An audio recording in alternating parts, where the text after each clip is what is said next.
రామాపురం అనే అందమైన గ్రామం. పచ్చని పొలాలు, ఆప్యాయంగా పలకరించే మనుషులు. ఆ ఊర్లో రాజు రాధ కొత్తగా పెళ్లైన జంట. పెళ్ళై 6 నెలలు కూడా నిండలేదు. కాని వాళ్ల కాపురంలో అప్పుడే చిచ్చురేగింది. రాజు కొంచెం కోపిష్టి, రాధకు ఆత్మాభిమానం ఎక్కువ. చిన్న చిన్న గొడవలే పెద్దవై చివరికి అది వాళ్ల బంధాన్ని తెంచే వరకు వచ్చింది. ఒకరోజు రాజు స్నానం చేసొచ్చి తను తుడుచుకున్న పచ్చితుండును మంచంపై వేస్తాడు. అది చూసిన రాధ పట్టలేనంత కోపంతో రాజుపై అరుస్తూ ఇలా అంటుంది. మీకు ఎన్నిసార్లు చెప్పాలి తడితుండును మంచంపై వేయవద్దని? ఉదయం నిద్ర లేచిన దగ్గర్నుంచి మీ వెనకాల తిరుగుతూ, మీరు పారేసినవన్నీ సర్దుతూ, మీకన్ని సపర్యలు చేసి నా తల ప్రాణం తోకకొస్తోంది. రాధా, ఇంకా నా వల్ల కాదు. నీ పొగరు, నీ సమాధానాలు నేను భరించలేను. పొద్దున్నే లేచి మనిషికి ప్రశాంతత లేకుండా చేస్తున్నావు. నాది పొగరా? నాది పొగరైతే మీది అహంకారం. ఎప్పుడు చూడు నేనేం చేసినా ఏం చెప్పినా అందులో ఏదో ఒకటి తప్పు పడుతూనే ఉంటారు. కూరలో ఉప్పు తగ్గిన కోపం, బట్టలు ఉతకడం ఆలస్యమైన కోపం. ఇన్ని చేసి పెట్టి మీరు పెట్టే హింసలు పడటానికి నేను మీ బానిసను కాదు, మీ భార్యని. ఓహో, ఇప్పుడు నేను నిన్ను హింసిస్తున్నానా? ఇక చాలాపు. నీతో వేకడం నా వల్ల కాదు. మన దారులు వేరవ్వడమే మంచిది. నాక్కూడా అదే కావాలి. రోజు మీతో మాటలు పడుతూ చచ్చే బదులు ఒక్కసారిగా బంధం తెంచుకుంటేనే మంచిది. పదండి, పంచాయతీకి వెళ్దాం అని అనుకుని ఆవేశంలో ఇద్దరూ కలిసి ఊరి పెద్ద రాఘవయ్య గారి దగ్గరికి వెళ్తారు. రచ్చబండ మీద రాఘవయ్య గారు కూర్చొని ఉంటారు. ఆయన ముందే మళ్లీ ఇద్దరు గొడవ పడుతుంటారు. అది చూసిన చుట్టుపక్కల జనమంతా అక్కడ గుమిగూడతారు. పెళ్లైన 6 నెలలకే విడాకులని తెలిసి అందరూ ఆశ్చర్యపోతారు. అలా గొడవపడి ఇద్దరు ఊరి పెద్ద ముందు ఎడమొహం పెడమొహంగా నిల్చొని ఉంటారు. వీరి గొడవను ఎంతో శాంతంగా చూస్తున్న ఊరి పెద్ద రాఘవయ్య వారితో గంభీర్యమైన స్వరంలో ఇలా అంటారు. ఇక మీరిద్దరూ కాసేపు ఈ గొడవ ఆపుతారా? అసలింతకేం జరిగింది? ఏం జరిగిందో ముందు ఆ గయ్యాల్ని అడగండి. గొడవ మొదలవ్వటానికి కారణం ఆయనే కాబట్టి ముందు ఆయన్నే అడగండి. లేదు, ముందు తననే అడగండి. లేదు, ముందు ఆయన్నే అడగండి. కాకిలా కావు కావుమని రోజు నాపై అరుస్తూ ఉంటావుగా, ఇప్పుడు చెప్పడానికి ఏం ఆరోగం? ముందు నువ్వే చెప్పు. ఆంబోతుల రోజు నాపై అయిందానికి కాందానికి రంకెలేస్తుంటారుగా, ఇప్పుడు మీకేం పోయే కాలం వచ్చింది? ముందు మీరే చెప్పండి. ఏంటి, నన్ను ఆంబోతంటావా? మీరు నన్ను కాకి అనగలేంది, నేను మిమ్మల్ని ఆంబోతంటే తప్పొచ్చిందా? నువ్వు నిజంగా కొండకాకివి కాబట్టే నిన్ను కాకి అన్నాను. నేను కొండకాకినా? అయితే నన్ను కట్టుకున్న మీరు మరింత పెద్ద కొండకాకి. ఆపండి మీ కాకి గోల. శివయ్య, నేను నీకు ఏమన్యాయం చేశానయ్యా? నాకు పొద్దు పొద్దున్నేంటి పంచాయితీ? ఇప్పుడే నేను చెప్పేది జాగ్రత్తగా వినండి. ముందు నేను ఎవరిని అడుగుతానో వాళ్ళు సమాధానం చెప్పాలి. లేదంటే ఈరోజు పంచాయతీ రద్దు చేసి నేను వెళ్ళిపోతాను. జాగ్రత్త. ఇదిగో, ఏమయ్య రాజు, ముందు నువ్వు చెప్పు, అసలేంటిది? నిన్నగాక మొన్న పెళ్ళైంది, అప్పుడే పంచాయతీ దాకా వచ్చారు. ఇంతకేం జరిగింది? ఏంటి మీ గొడవ? పెద్దయ్యా, ఈమె నన్ను గౌరవించడం లేదు, నా మాటకి విలువవడం లేదు, ప్రతి దానికి ఎదురు సమాధానం చెప్తోంది. ఇలాంటి భార్యతో నేను బ్రతకలేను, నాకు విడాకులు ఇప్పించండి. ఓహో, అలాగా? మొత్తానికి నువ్వు అలా నిర్ణయించుకున్నావన్నమాట. మరి దీనికి నువ్వేమంటావు తల్లి? పెద్దయ్యా, భార్య అంటే ఒక బాధ్యత అనుకుంటున్నారు తప్ప బంధం అనుకోవడం లేదాయన. నాకంటూ కొన్ని ఇష్టాలు అలవాట్లు ఉంటాయి కదా. అసలు నా గురించి పట్టించుకొని మనిషితో నేనెలా ఉండగలను? నాక్కూడా ఈయన రోజు పెట్టే బాధ నుంచి విముక్తి, నాక్కూడా విడాకులు కావాలి. అది విన్న రాఘవయ్య వారికెంత సర్దు చెప్పడానికి ప్రయత్నించినా వాళ్ళిద్దరూ సర్దుకుపోవటానికి ఒప్పుకోవటం లేదు. ఇద్దరూ ఒకే మంకుపట్టు పట్టి కూర్చుంటారు. అది చూసిన రాఘవయ్య గారు కాసేపు దీర్ఘంగా ఆలోచిస్తారు. ఆయనకప్పుడు అర్థమవుతుంది, ఇది ద్వేషం కాదు, కేవలం సర్దుకుపోలేని అహంకారమని. అందుకే ఆయన వాళ్లకు ఒక వింత తీర్పు చెప్పాలని నిర్ణయించుకుని వారితో ఇలా అంటారు. సరే, మీ ఇద్దరికి కలిసి ఉండటం ఇష్టం లేనప్పుడు బలవంతంగా కలిపి ఉంచడం మాకు ఇష్టం లేదు. విడాకులు మంజూరు చేస్తాను. అది వినగానే రాజు ఎంతో సంతోషంతో ఇలా అంటాడు. అమ్మయ్యా, ధన్యవాదాలు పెద్దయ్యా. కాస్త ఆగునాయనా, తొందరపడకు. మన ఊరి ఆచారం ప్రకారం విడాకులు తీసుకునే ముందు ఒక చిన్న షరతుంది. అది పూర్తి చేస్తేనే నేను మరియు ఈ పంచాయతీ మీ విడాకులకు ఒప్పుకుంటాము. ఏంటది పెద్దయ్యా? మీ పెళ్లి చాలా వైభవంగా జరిగింది. అది చూసి మీ అమ్మానాన్నలు ఎంతో సంతోషపడ్డారు. ఇప్పుడు హఠాత్తుగా విడిపోతే వాళ్ళు తట్టుకోలేరు, గుండె పగిలి చనిపోవచ్చు. అందుకే ఈ విషయం వాళ్ళకిప్పుడే తెలియకూడదు. మరి ఏం చేయాలి? రాబోయే 30 రోజులు మీరిద్దరూ ఎంతో అన్యోన్యంగా ఒకరికొకరు ప్రాణంగా ప్రేమించుకున్నట్టు నటించాలి. ఊరి జనం మీ తల్లిదండ్రులు చూసి, అబ్బా ఎంత మంచి జంట అనుకోవాలి. అలా 30 రోజులు గడిచాక అప్పుడు మెల్లిగా మా ఇద్దరి జాతకాల్లో ఏదో దోషముంది, మేమిద్దరం కలిసి ఉండడం కుదరదు, అలా చేస్తే ఇద్దరిలో ఎవరో ఒకరికి ప్రాణగండం పొంచి ఉంది అని అబద్ధం చెప్పి విడిపోవచ్చు. దీనికి మీరు సిద్ధమేనా? అది వినగానే రాజు రాధ ఒకరి ముఖం ఒకరు చూసుకుంటారు. 30 రోజులే కదా అని ఇద్దరూ ఆ షరతుకు ఒప్పుకుంటూ రాఘవయ్య గారితో ఇలా అంటారు. సరే పెద్దయ్యా, 30 రోజులే కదా, నటించేస్తాం. అవును పెద్దయ్యా, మా తల్లిదండ్రుల కోసం ఆ మాత్రం చేయలేమా? అయితే సరే, ఆ 30 రోజులు పూర్తయ్యాక మళ్ళీ తిరిగి ఇక్కడే కలుద్దాం. గుర్తుపెట్టుకోండి, మీ ఇంటి ఇరుగు పొరుగు వాళ్లను నేను ప్రతిరోజు కనుక్కుంటూ ఉంటాను, మీరు ఇంట్లో ఎలా ఉంటున్నారు అని. ఒకవేళ నేను చెప్పినట్టు మీరు నడుచుకోకపోతే అప్పుడు మీ ఇద్దరికి కాదు, మీ తల్లిదండ్రులకు కూడా శిక్ష విధించి ఊరు నుంచి వెలివేస్తాను, జాగ్రత్త అని చెప్పి రాఘవయ్య వాళ్లను తిరిగి ఇంటికి పంపించేస్తారు. అలా రోజు ఇంటికి వెళ్ళాక ఇద్దరూ నటన మొదలుపెట్టారు. మొదటి 2 రోజులు చాలా కష్టంగా అనిపించింది. మొహం చూసుకోవడానికే ఇష్టపడని వాళ్ళు పక్కవారి కోసం నవ్వుతూ మాట్లాడుకోవాల్సి వచ్చింది. ఒకరోజు రాధ తన వండిన కూరల్ని రాజుకు వడ్డిస్తూ ఉంటుంది. అది పెద్ద రుచిగా లేకున్నా చుట్టుపక్కలున్న ఇరుగు పొరుగు వారిని గమనిస్తున్నారని గ్రహించి బయటికి నటిస్తూ రాజు రాధతో ఇలా అంటాడు. రాధా, ఈరోజు కూర చాలా బాగుంది. అసలు నీ చేతి వంట అమృతం అనుకో.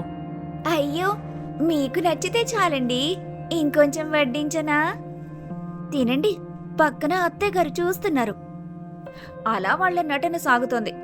ఒకరోజు రాజు పొలం దగ్గర పనిచేస్తుండగా కాలు జారి కింద పడిపోతాడు. కాలు బెణికి నడవలేకపోతాడు. అది చూసిన రాధకు తెలియకుండానే గుండెల్లో నొప్పి ఒక్కసారిగా కళుక్కుమంటోంది. అప్పుడలా కుంటుతున్న రాజుని చూసి రాధ వెంటనే అతని దగ్గరికి పరిగెత్తుకుంటూ వెళ్లి బాధతో ఇలా అంటుంది. అయ్యయ్యో, ఇంత పెద్ద దెబ్బ! నడుస్తున్నప్పుడు కాస్త జాగ్రత్తగా చూసుకోకూడదా? ఎంత రక్తం వస్తుందో చూడండి అని అంటుంది. తన కళ్లల్లో కన్నీళ్లు పెట్టుకుంటూ అది చూసిన రాజు ఆశ్చర్యంతో తనతో ఇలా అంటాడు. పర్లేదు రాధా, చిన్న దెబ్బే కదా, ఎందుకేడుస్తున్నావు? మనం కేవలం ఒకరిపై ఒకరు ప్రేమను నటించాలి కదా, దానికి నువ్వెందుకిలా బాధపడిపోతున్నావు? ఇది నటన కాదు, మనిషికి దెబ్బ తగిలితే బాధ కలగటం సహజం. బాగా నొప్పిగా ఉందా? కాసేపు కదలకుండా కూర్చోండి. ఇదిగో పసరు పోసి కట్టు కడుతున్నాను కదా, తొందరగానే తగ్గిపోతుందిలేండి, మీరేం బాధపడకండి. అలా రాధ మనసులో తనపై దాగి ఉన్న ప్రేమను చూసి రాజు మనసులో ఏదో తెలియని కదలిక వచ్చింది. అప్పుడు తన మనసులో ఇలా అనుకున్నాడు. నన్ను వదిలేయాలనుకుని మనిషి నా బాధను చూసి నా కోసం ఎందుకింతలా ఏడుస్తోంది అని ఆలోచిస్తూ ఉండిపోతాడు. అలా మరికొన్ని రోజులు గడుస్తున్నాయి. రాధ తనకు తలనొప్పి అని నీరసంగా పడుకున్నప్పుడు రాజు స్వయంగా తానే వంట చేసి ఆమెకు తినిపించాడు. ఇన్నాళ్లు రాధను పనిమనిషి అని అనుకున్న రాజు ఆమె రోజు ఎంత కష్టపడుతుందో అర్థం చేసుకున్నాడు. ఇలా ఒకరోజు రాజు ఇంటి పెరట్లో ఉన్న బావి దగ్గర కూర్చొని తనవి మరియు రాధవి బట్టలు కలిపి ఉతుకుతూ అది ఉతకడం తనకి చేతకాక నానా తంటాలు పడుతూ ఉండగా ఇంటి కిటికీలో నుంచి రాధ అది చూసి పళ్ళున నవ్వుతుంది. అది విన్న రాజు నవ్వుతూ రాధతో ఇలా అంటాడు. రాధా, బట్టలుతకడం ఇంత కష్టమా? నడుం విరిగిపోతుంది. ఇన్నాళ్ళు నువ్వు ఒకదానివి ఎలా చేశావే? ప్రేమ ఉంటే కష్టం తెలియదులేండి, కానీ ఈరోజు మీరు నా కోసం ఇంత చేస్తున్నారు కదా, అది చాలు అంటూ మళ్లీ రాజువైపు ఒక చిరునవ్వు విసురుతుంది. అలా ఆ 30 రోజుల్లో వాళ్లు గొడవలు మర్చిపోయారు. ఒకరినొకరు అర్థం చేసుకోవటం మొదలుపెట్టారు. పొద్దున్నే లేచి కాఫీ ఇవ్వటం, సాయంత్రం కలిసి కూర్చొని మాట్లాడుకోవటం, ఇవన్నీ నటనలా మొదలై అలవాటుగా మారి చివరకు అవసరంగా మారాయి. చూస్తూ ఉండగానే ఆ 30వ రోజు రానే వచ్చింది. గడువు ముగిసింది. ఈ రోజు వాళ్లు విడిపోవాలి. ఆ రోజు పొద్దున్నే లేచిన రాజు రాధ ముఖాల్లో కళలేదు. ఇద్దరూ మౌనంగా తయారయ్యారు. అప్పుడు వాళ్ళిద్దరూ ఒకరి కళ్లల్లోకి ఒకరు మౌనంగా చూస్తూ తమ మనసులో ఇలా అనుకుంటారు. ఈ రోజుతో అంతా అయిపోయింది. రాధలేని ఇల్లు ఊహించుకోవడానికే నాకు చాలా భయంగా ఉంది. ఈ మనిషిలో ఇంత ప్రేమ ఉందని నాకిప్పుడే తెలిసింది. ఇప్పుడు ఇవన్నీ వదిలేసి ఎలా వెళ్ళాలి? అలా అనుకుంటూ ఇద్దరూ రచ్చబండ దగ్గరికి చేరుకుంటారు. అక్కడ పంచాయతీలో అందరూ సిద్ధంగా ఉన్నారు. రాఘవయ్య గారు విడాకుల పత్రాలు బల్లమీద ఉంచి అక్కడికొచ్చిన రాజు రాధ ఇద్దర్నీ చూసి ఇలా అంటారు. రండి, రాజు రాధా, 30 రోజులు గడిచిపోయాయి. మీ తల్లిదండ్రుల కోసం మీరు చాలా బాగా నటించారు. ఊరంతా మిమ్మల్ని చూసి ముచ్చటపడింది. ఇక చాలు, ఈ కాగితాల మీద సంతకం పెట్టి ఎవరి దారి వారు చూసుకోండి. పెద్దయ్యా, నేను సంతకం చేయలేను. నాకు కూడా ఈ విడాకులు వద్దు పెద్దయ్యా అని అంటూ రాఘవయ్యను ఇద్దరూ బతిమాలుకుంటారు. అప్పుడు రాఘవయ్య తన పథకం ఫలించిందని అనుకుని నవ్వుతూ వారితో ఇలా అంటాడు. అదేంటి 30 రోజుల క్రితం ఒకరి ముఖం ఒకరు చూసుకోలేక వచ్చారు కదా, ఇప్పుడు ఏమైంది? పెద్దయ్య, ఇన్నాళ్ళు మా మధ్య ఉంది ద్వేషం కాదు, కేవలం అహంకారం. ఈ 30 రోజుల్లో రాధలేకపోతే నేను లేను అని నాకిప్పుడు అర్థమైంది. తను నా భార్య కాదు, నా ప్రాణం. అవును పెద్దయ్యా, ఆవేశంలో తప్పు నిర్ణయం తీసుకున్నాం. ఆయన ప్రేమను నేను అర్థం చేసుకోలేదు. నా బాధ్యతను బరువుగా అనుకున్నాను. కానీ ఆయన తోడు లేకపోతే ఆ బరువు మరింత ఎక్కువవుతుంది. మమ్మల్ని క్షమించండి. అప్పుడు రాఘవయ్య గారు గట్టిగా నవ్వి వారితో ఇలా అంటాడు. రాజు, రాధా, నేను ఆ రోజే చెప్పగలను మీ సమస్య పెద్దది కాదని. కానీ చెబితే వినేది నీతి, చేస్తే తెలిసేది అనుభవం. దగ్గరగా ఉన్నప్పుడు ఒకరి విలువ ఒకరికి తెలీదు. అందుకే మిమ్మల్ని నటించమని చెప్పాను. నటిస్తున్నప్పుడైనా ఒకరి కళ్ళలో ఒకరు చూసుకుంటారని, ఒకరి కష్టం ఒకరు పంచుకుంటారని నాకు తెలుసు. సంసారం అన్నాక గొడవలు సహజం. ఆవేశం వస్తే విడిపోతామనడం కాదు, కాసేపు మౌనంగా ఉండి ఆలోచించాలి. ఈరోజు మీరు గెలిచారు, మీ ప్రేమ గెలిచింది. పదండి, ఇంటికెళ్ళి సంతోషంగా ఉండండి. మీ రుణం ఎప్పటికీ తీర్చుకోలేం పెద్దయ్యా. బ్రతుకున్నంతకాలం కలిసి ఉంటాం. ధన్యవాదాలు పెద్దయ్యా అని చెప్పి రాజు రాధ తమ కన్నీళ్లను తుడుచుకొని ఎంతో సంతోషంగా నవ్వుతూ ఒకరి చేతిలో ఒకరు చేయి వేసుకుని తమ ఇంటి వైపు నడుచుకుంటూ వెళ్తారు. వారిని చూసి ఊరి పెద్ద రాఘవయ్య మరియు ఊరంతా ఎంతగానో సంతోషిస్తుంది. చూశారు కదా, కోపం క్షణికం, కాని బంధం శాశ్వతం. చిన్న చిన్న మాట పట్టింపులకే విడిపోవడానికి సిద్ధపడకండి. ఎదుటివారి స్థానంలో ఉండి ఆలోచిస్తే ప్రేమే తప్ప పంతం కనిపించదు. భార్యాభర్తల బంధం అద్దం లాంటిదే, పగిలితే అతికించటం కష్టం. అందుకే ఆవేశంలో విసిరేయకండి. అహంకారాన్ని పక్కన పెడితే అనురాగం అదే దారి వెతుక్కుంటూ వస్తుంది. ఓర్పు సహనమున్న కాపురమే కలకాలం నిలుస్తుంది.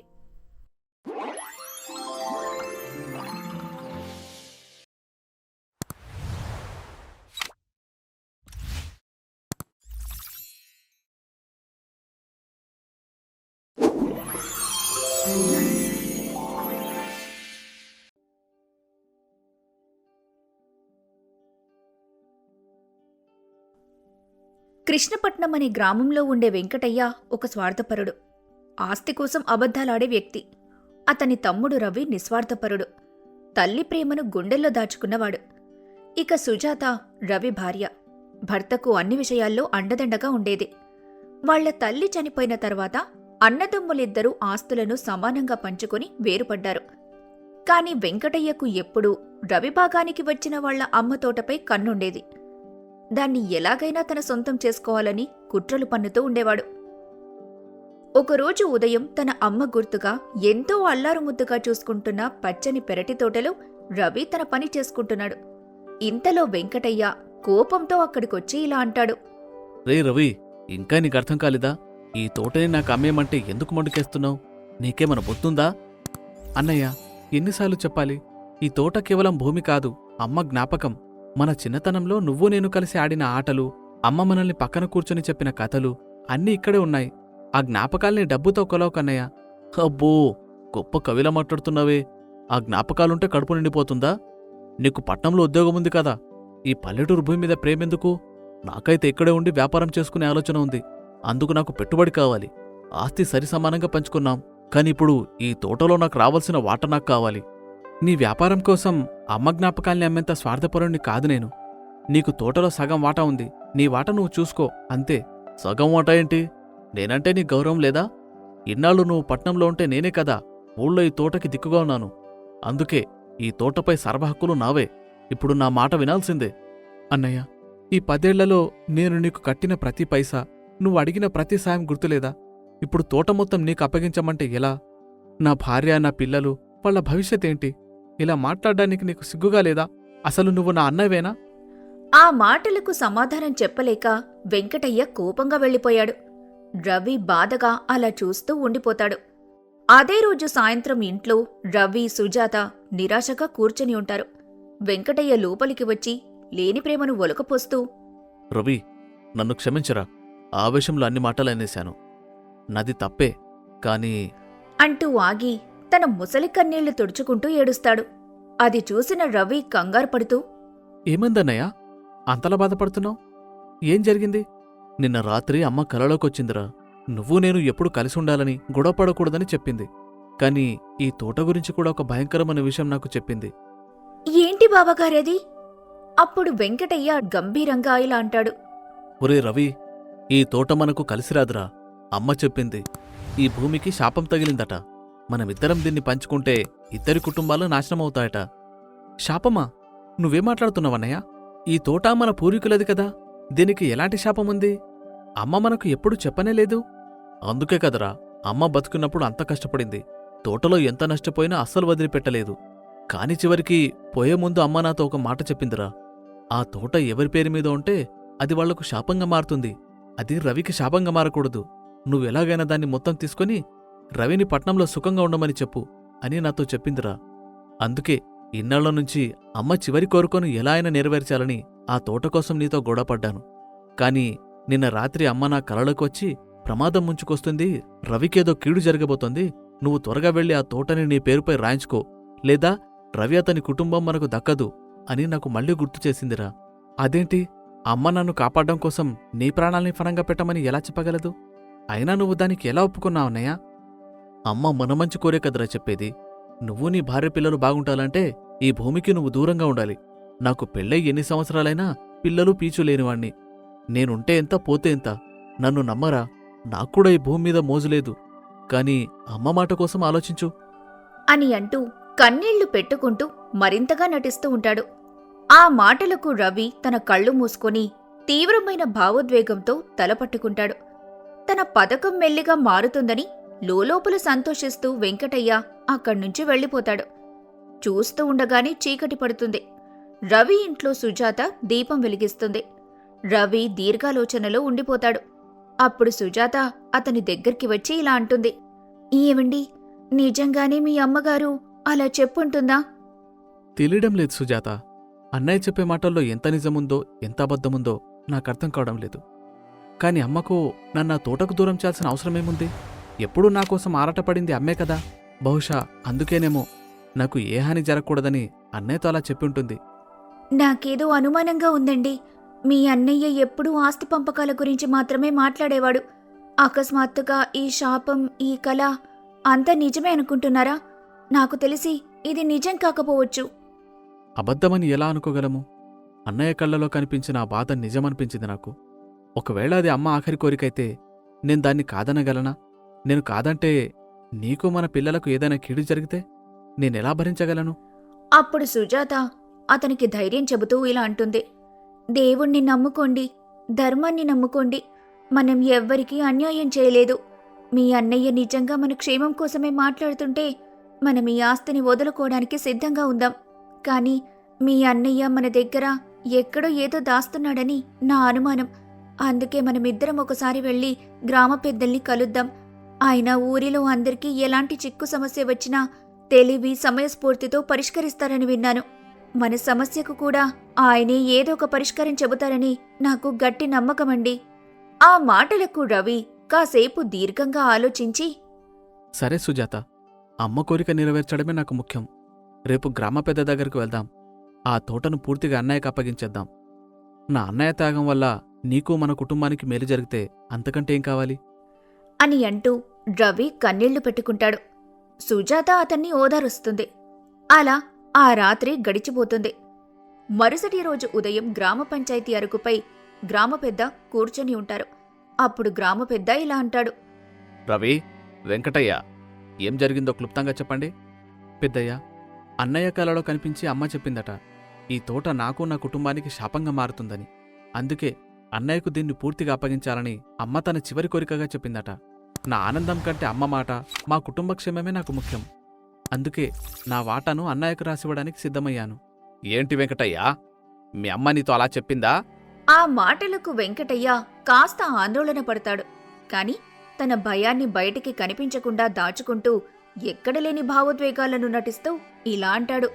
అవునయ్యా, అమ్మ బ్రతుకున్నప్పుడు తన పోరాటమంతా ఈ తోట కోసమే చేసింది. అందుకే తను చనిపోతున్న చివరి క్షణాల్లో ఈ రహస్యాన్ని చెప్పింది. అదే విషయాన్ని నిన్న కలలోకి వచ్చి నాకు గుర్తు చేసింది. నాక్కూడా బాధగానే ఉంది, కానీ రవి భవిష్యత్తు కోసం నేను ఈ బరువు మోయడానికి సిద్ధంగా ఉన్నాను. సరే అయితే ఆ పత్రాలు తీసుకురా. ఈరోజు దీన్ని రాసిచ్చేద్దాం. కానీ 10 రోజుల క్రితం నువ్వు ఈ తోట గురించి నాతో మాట్లాడిన మాట నాకిప్పుడు గుర్తుకొస్తుంది. ఏమిటండిది? ఏమైంది? నేను మీతో ఏం మాట్లాడాను? ఏం మాట్లాడలేదే. నువ్వు నాతో ఏం చెప్పావు? పెద్దయ్యా, ఈ తోట విలువ బాగా పెరిగింది, దాన్ని అమ్ముకుంటే తప్ప రవికి మంచి ధర రాదు, ఎలాగైనా నా పేరు మీదకి రాయించుకుంటే అప్పుడు రవికి వాటా ఇస్తాను అని అడిగావు కదా.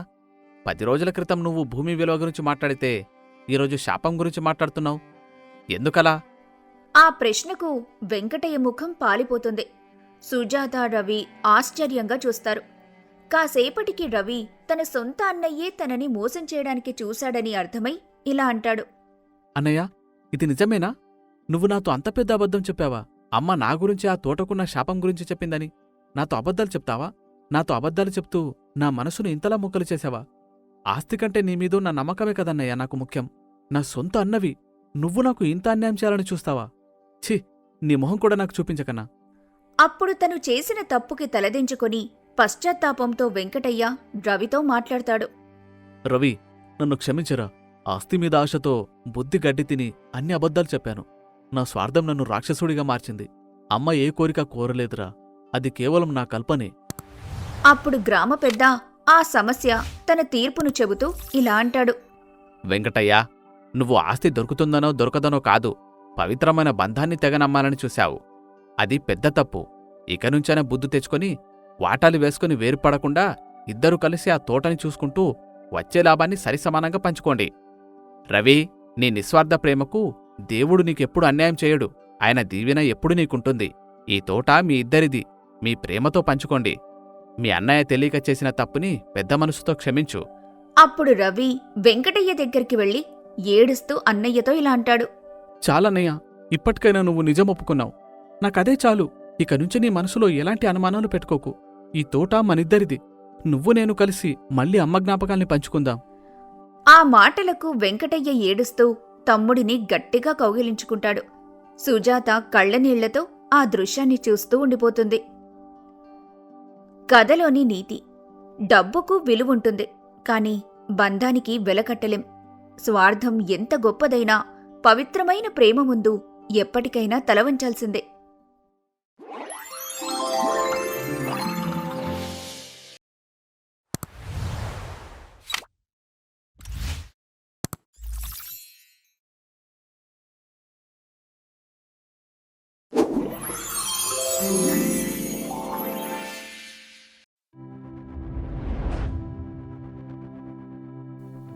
భూమి మీద ఎన్నో విచిత్రమైన ఊర్లుంటాయి, కాని గౌరీపురం అనే ఈ ఊరు మాత్రం ఒక భయంకరమైన వింతైన రహస్యాన్ని తన గుండెల్లో దాచుకుంది.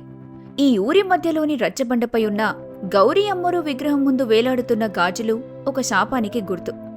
ఈ ఊర్లోకి కొత్తవాళ్లు ఎవరైనా వస్తే వాళ్లకంతా మామూలుగానే కనిపిస్తుంది. పచ్చని పొలాలు, వాళ్ల ముందు అందమైన ముగ్గులు, వంటింటి నుండి వచ్చే కమ్మని వాసనలు. కాని సూర్యుడు అస్తమించిన తర్వాత ఈ ఊర్లో నివసించేది ఒకే ఒక్క శబ్దం, ఆ ఊరి మగవాళ్ల ఏడుపు. ఎందుకంటే ఆ ఊర్లో ఆడవాళ్లు ఎవ్వరూ లేరు, ఒక్కరు కూడా లేరు. అసలు ఆడవాళ్లంతా ఏమయ్యారు? ఈ మగవాళ్లు ఎందుకిలా ఏడుస్తున్నారు? ఈ సమస్య వెనుక ఉన్న మర్మమేంటో ఇప్పుడు తెలుసుకుందాం. సమయం తెల్లవారుజామున 4 గంటలు. ఊరంతా పొగమంచు అలుముకొని ఉంది. కోడి కూసే శబ్దం. ఊర్లో అందరి ఇళ్ల తలుపులు మెల్లగా తెరుచుకుంటాయి. చుట్టుపక్కల ఊర్ల వాళ్లకి ఏమాత్రం అనుమానం రాకూడదని సిరిపురం మగవాళ్లు పడే పాట్లు అన్నీ ఇన్ని కావు. బయట వాళ్లకి ఈ ఊర్లో ఆడవాళ్లు లేరన్న నిజం తెలిస్తే ఊరిని వెలివేస్తారు. అందుకే ఆ పరువు కాపాడుకోవడానికి వీళ్లు చేస్తున్న పనులు చూస్తే మీకు నవ్వాలో ఏడవాలో కూడా అర్థం కాదు. రంగారావు అనే ఊరి పెద్ద కండలు తిరిగిన దేహంతో ఉంటాడు. అతను చీకట్లో భయపడుతూ చుట్టూ ఎవరైనా చూస్తున్నారేమో అని కంగారుగా ఇంటి బయటకొచ్చి అటూ ఇటూ దొంగలా తొంగి చూస్తాడు. మెల్లగా లోపలికి వెళ్లి తన భార్య చీరను అడ్డదిడ్డంగా కట్టుకుంటాడు. తలమీద ముసుగు వేసుకుంటాడు. చేతిలో చీపురు, ముగ్గుపిండి పట్టుకుని వణుకుతూ బయటకొస్తాడు. తనలో తాను గొణుక్కుంటూ, అమ్మో, ఈ చీర కట్టుకుని నడవడం కంటే 50 బస్తాల వడ్లు మోయడం సులువురా దేవుడా. కాలుకు అడ్డం పడుతుంది. ఎవరైనా చూస్తే నా పరువు బజారన పడ్డం ఖాయం. రంగారావు వంగి ముగ్గు వేయటానికి ప్రయత్నిస్తాడు. వెంటనే ఒక్కసారిగా అతని నడుము పట్టుకుంటుంది. అబ్బా, నడు విరిగిపోయిందిరా నాయన. నా భార్య సీత ప్రతిరోజు ఉదయాన్నే లేచి వంగి ఇంత పెద్ద ముగ్గు ఎలా వేసేదో ఏమో. ఈ పిండేంటి నా వేళ్ల మధ్యలో నుండి సరిగ్గా జారడం లేదు, వంకర టెంకరగా వస్తుంది. సరిగ్గా అప్పుడు పక్కింటి రాము కూడా చీర కట్టుకుని ముగ్గు వేయటానికి బయటికొస్తాడు. ఇద్దరూ ఒకరినొకరు చూసుకుని సిగ్గుపడుతూ మెల్లిగా గుసగుసలాడుతూ, ఏంటి బాబాయ్, ఈరోజు ముగ్గులో రంగులేలేదా?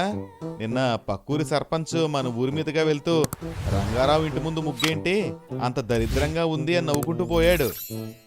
నోరు మూసుకోరా సన్నాసి, ఈ ముగ్గు చుక్కలు కలపడానికే నా తల ప్రాణం తోక్కొస్తుంటే మళ్ళీ రంగులు కూడానా? త్వరగా కాని, ఏ పాలోడో పేపరోడో వస్తే మన మీసాలు చూసి భయపడి చేస్తాడు. ముగ్గుల గండం గడిచిన అసలు యుద్ధం ఇంటి లోపలే మొదలవుతుంది. నిన్నటిదాకా ఇంట్లో కూర్చుని ఆడవాళ్లు ఏం చేస్తారులే అని విర్రవీగిన ఆ మగవాళ్లకు ఇప్పుడు ఇంటి పనంటే నరకంగా ఎలా ఉంటుందో కళ్లకు కట్టినట్టు కనిపిస్తోంది. శివ ఉతికిన బట్టలు ఆరవేస్తూ విపరీతంగా ఆయాసపడుతూ ఉంటాడు. అతని చేతులు ఎర్రబడిపోయి ఉంటాయి. నాన్నా, ఈ బట్టలేంటి నాన్నా? ఉతికే కొద్దీ మురికి వాసన వస్తూనే ఉంది.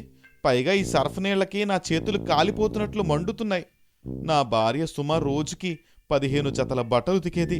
నేనేమో అరగంటకి ఒక చొక్కా ఉతుకుతున్నాను. నా వల్ల కావడం లేదు. రంగారావు ఉల్లిపాయలు కోస్తూ కన్నీళ్లు పెట్టుకుంటూ ఉంటాడు. కూర మాడిపోతున్న వాసనొస్తోంది. ఏడవకురా శివ, ఇక్కడ ఈ ఉల్లిపాయలు కోస్తుంటే నా కళ్ళలోంచి గంగా యమున పొంగి పొర్లుతున్నాయి. అయినా ఏంట్రా వాసన? కూరేమైనా మాడిపోయిందా? శివ పరిగెత్తుకుంటూ వచ్చి చూస్తాడు. అయ్యో, కూర మొత్తం బొగ్గులాగా మాడిపోయింది నాన్న. ఉప్పు వేసావా, కారం వేసావా అని అడిగితే ఆ వేసానన్నావు. నువ్వు అసలు నూనె వేయడమే మర్చిపోయావు నాన్న. ఇలా అయితే మనం పస్తులుండి చావాల్సిందే. నా భార్య ఉంటే ఎంత కమ్మగా వండి పెట్టేదో. నాకు ఎలా అయినా సుమ కావాలి నాన్న. నువ్వు వేడ్చి నన్ను కూడా ఏడిపించకురా. పొలం పనులకి వెళ్ళి నా ఒళ్ళు హూనం అయిపోయిందని నేను ఎప్పుడూ తనతో అనేవాణ్ణి. కానీ నాకంటే ఎక్కువ కష్టం నా భార్య పడుతుందని ఇప్పుడిప్పుడే నాకు అర్థమవుతుందిరా. అంతలో ఇంటి బయట ఎవరో పిలిచిన శబ్దం వినిపిస్తుంది. శివ భార్య అయిన సుమ వాళ్ల నాన్న అంటే శివమామగారు పక్కూరి నుండి వస్తారు. అప్పుడాయన బయట నుంచి అరుస్తూ, ఏమండో వేయంకలవారు, ఇంట్లో ఉన్నారా? అల్లుడి గారు, సుమా, ఎక్కడున్నారమ్మా అందరూ? అది విని రంగారావు శివ వణికిపోతారు.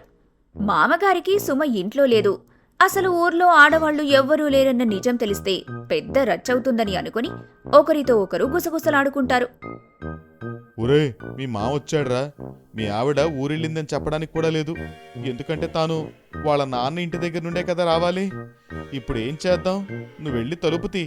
సుమా బాత్రూంలో స్నానం చేస్తుందని చెప్పు. శివ వెళ్లి తలుపు తీస్తాడు. మామగారు లోపలికొస్తాడు. ఏంటి అల్లుడు గారు, ఇల్లేంటి ఇలా ఉంది? వస్తువులన్నీ చిందరవందరగా పడున్నాయి. నా కూతురు సుమ ఏది? సుమా, అమ్మా సుమా. శివ కంగారు పడుతూ, అంటే అది మామగారు, సుమ స్నానానికి వెళ్ళిందండి. ముందు మీరు కూర్చోండి. అదేంటి అల్లుడు గారు, 10 గంటలవుతుంది, ఇంకా స్నానం ఏంటి? పైగా వంటింట్లో నుండి ఏదో మాడిన వాసన వస్తుంది. బహుశా తను అక్కడ ఉందేమో. మీరుండండి, నేను వెళ్ళి ఒకసారి పలకరించి వస్తాను అని వంటగది వైపు అడుగులేస్తాడు.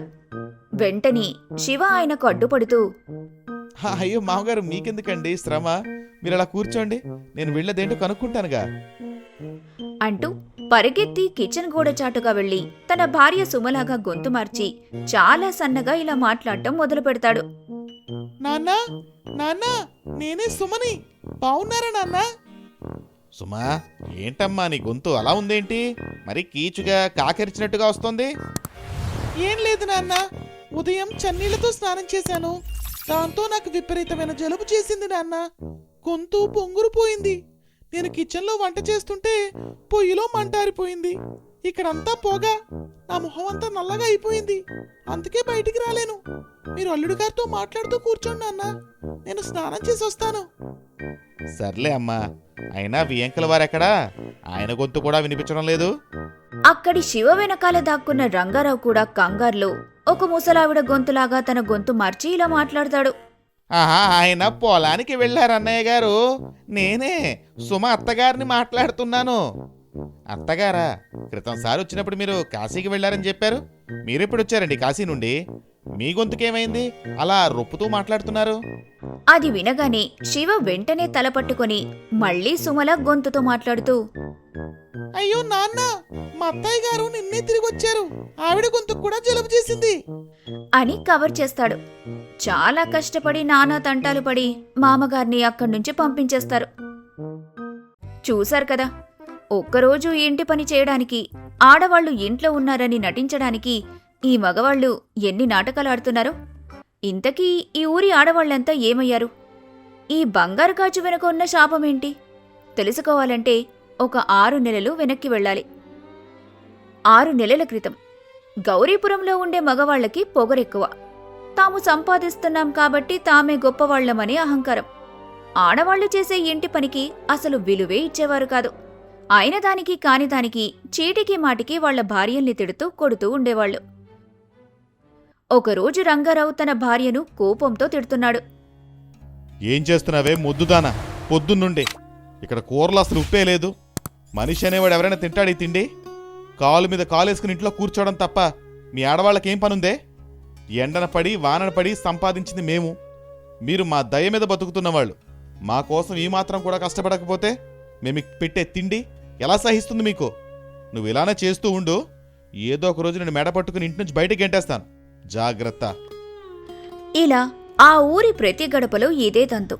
అందుకే ఆ ఊరి ఆడవాళ్లందరూ వారి భర్తలు పొలానికి వెళ్ళగాని ఊరి రచ్చబండ దగ్గర గౌరీ అమ్మోరి గుడి దగ్గరకొచ్చి ఒకరి కష్టాలొకరు చెప్పుకొని బాధపడేవారు. ఎలా అయినా వారి ఈ కష్టాన్ని తీర్చమని ఆ దేవతకు తమ చేతిలోని ఒక గాజును ముడుపుగా కట్టి వేడుకొని తిరిగి వాళ్ల భర్తలు మధ్యాహ్న భోజనానికి ఇంటికొచ్చేలోపు ఇంటికి చేరుకునేవారు. ఇంటికి వచ్చిన మగవాళ్లందరూ భోజనాలు చేసి అదే రచ్చబండ దగ్గర ఆడవాళ్లను ఎగతాళి చేస్తూ నవ్వుకునేవాళ్లు. ఇదిలా ఉండగా ఒకరోజు హఠాత్తుగా గాలివేయటం మొదలవుతుంది. ఆకాశంలో ఉరుములు మెరుపులు మెరుస్తాయి. అప్పుడు ఆ అమ్మోరు విగ్రహం నుండి ఒక గంభీరమైన స్వరం వినిపిస్తుంది.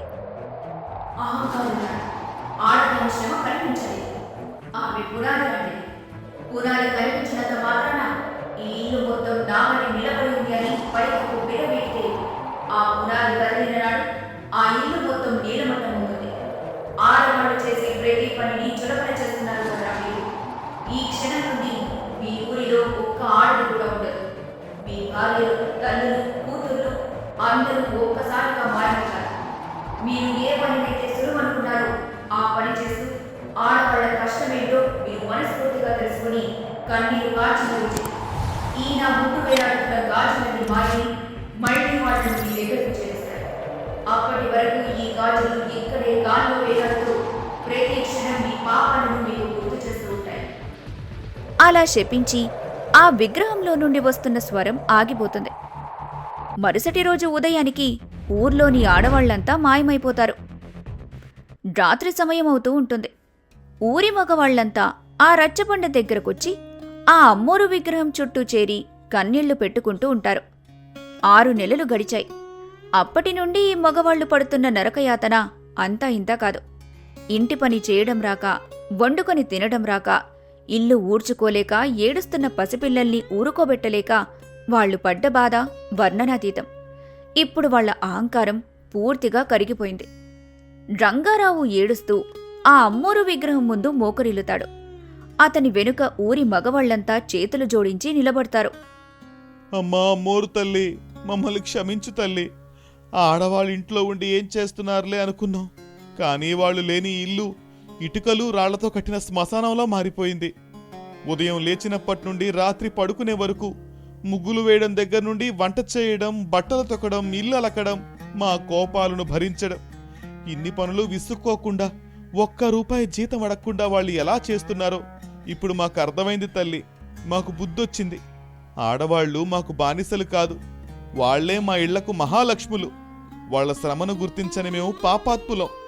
మా భార్యలను, మా తల్లులను, మా పిల్లలను మాకు తిరిగిచ్చే తల్లి. ఇకపై వాళ్లను మా కంటికి రెప్పలా, మా ప్రాణ సమానంగా గౌరవంగా చూసుకుంటాం. ఇది మా మాట తల్లి. చచ్చే వరకు ఈ మాట జవదాటం అని ప్రాధేయపడుతూ అందరూ ఒకేసారి పెద్దగా ఏడుస్తూ దండం పెడతారు. వాళ్ళ కన్నీటి చుక్కలు నేల మీద పడతాయి. ఆ క్షణంలో గాల్లో తేలుతున్న ఆ గాజుల నుండి ఒక అద్భుతమైన కాంతి వెలువడుతుంది. ఒక్కసారిగా ఆ కాంతి ఊరంతా వ్యాపిస్తుంది. ఆ ఊరికి ఊర్లో మాయమైపోయిన ఆడవాళ్లందరూ ఎవరి ఇళ్లల్లో వాళ్లు తిరిగి ప్రత్యక్షమవుతారు. రంగారావు భార్య సీత, శివ భార్య సుమ ఇంటి గడప మీద నవ్వుతూ నిలబడి ఉంటారు. మగవాళ్లంతా పరుగు పరుగున వెళ్లి తమ భార్యల వద్దకు వెళ్లి క్షమాపణలడిగి వారిని ఆత్మీయంగా దగ్గరికి తీసుకుంటారు. అలా గౌరీపురం మగవాళ్ల అహంకారం నశించి ఆడవాళ్ల కష్టమేంటో వాళ్లకు తెలిసొచ్చింది. ఆ రోజు నుండి ఆ ఊర్లో ఏ మగవాడు కూడా ఆడవాళ్లను తక్కువ చేసి మాట్లాడలేదు. ప్రతి పనిలో వాళ్లకు సహాయం చేస్తూ సమానంగా గౌరవిస్తూ సంతోషంగా జీవించారు. మిత్రులారా, ఈ కథ కేవలం ఒక ఊహ మాత్రమే కావచ్చు, కానీ ఇందులోని సందేశం మాత్రం అక్షర సత్యం. ఒక ఇల్లు స్వర్గంలా ఉందంటే దాని వెనుక ఒక స్త్రీ చేసే కనిపించని అలుపెరగని శ్రమ ఉంటుంది. ఇంట్లోనే కదా ఉంటున్నావు, ఏం చేస్తున్నావని అడిగే ముందు ఒక్కసారి వాళ్ళు చేసే పనిని చేసి చూడండి. ఆ కష్టమేంటో అర్థమవుతుంది. స్త్రీకి మనం ఇవ్వగలిగే అతిపెద్ద బహుమతి ఆమె చేసే శ్రమను గుర్తించటం, ఆమెను గౌరవించటం. ఆడవాళ్లను ఆదరించే ఇల్లే అసలైన దేవాలయం. ఈ కథ గనక మీకు నచ్చినట్టయితే లైక్ చేయండి, ప్రతి ఒక్కరికి షేర్ చేయండి. అలాగే మీ ఇంట్లోని ఆడవాళ్ల పట్ల ప్రేమను, కృతజ్ఞతను ఎప్పుడూ వ్యక్తపరుస్తూ ఉండండి.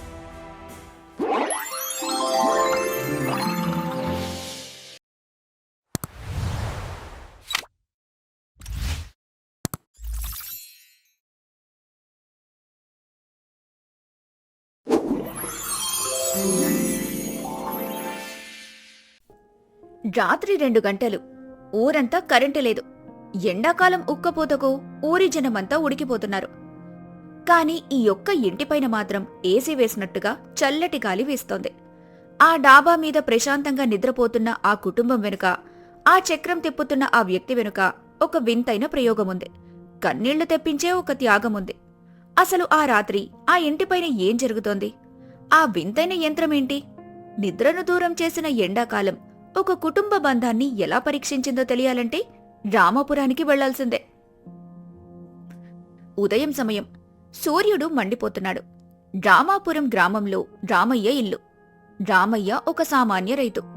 భార్య సీత, 2 కొడుకులు రవి, సూరి. రాత్రి సమయం అవుతుంది. ఇంట్లో అందరూ భోజనం చేసి పడుకుంటారు. అకస్మాత్తుగా ఫ్యాన్ ఆగిపోతుంది.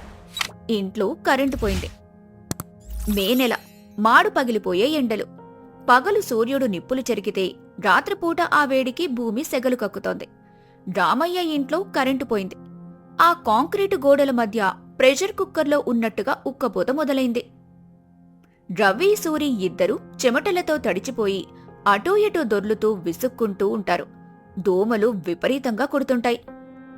అబ్బాయి, ఏంటి నాన్న ఈ నరకం? ఫ్యాన్ ఆగిపోయి అరగంట అయింది. ఒళ్ళంతా చెమటలతో తడిసి ముద్దయిపోయింది. దీనికి తోడు ఈ దోమల బెడదొకటి మన రక్తాన్ని జ్యూస్ తాగినట్టు తాగేస్తున్నాయి. నేనింట్లో పడుకోలేను నాన్న, ఊపిరాడటం లేదు. రోజుకు 4 సార్లు కరెంటు తెస్తే మనుషులు ఎలా బతకాలి? ఈ రాత్రికి నిద్రపోయినట్లేలే. సర్దుకోండ్రా నాయనా, ఎండాకాలం కదా, కరెంటు కోతలు మామూలే.